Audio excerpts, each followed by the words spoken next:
Dayə işi var yoldaşlar. Mən sizə 2 dənəsindən misal bəhs edəcəm, amma dayə işləri elə ancaq bunlardan ibarət deyil, digər dayə işləri də var.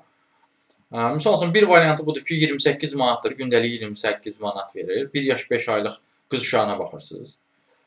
Bir otaqlı evdə baxacaqsınız.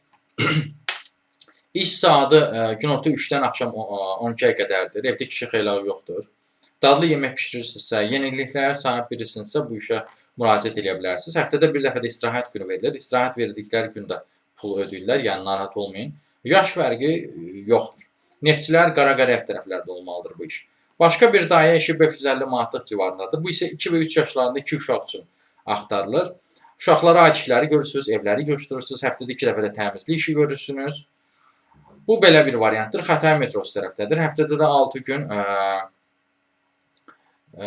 6 gündür iş. Səhər saat 8-dən axşam 6-ya qədərdir. Yaş həddi də 35-dən 50-yə qədərdir. Hansı daha yaxşıdır deyə soruşsaq, əlbəttə ki, digəri yaxşıdır. Burada siz çünki həm də köməkçi olaraq işlədir, həm də zəif verir əmək haqqısını. Amma bunlar qeyd edim ki, son 24 saatın belə deyim də dayə işləridir. Digər dayə işləri də var.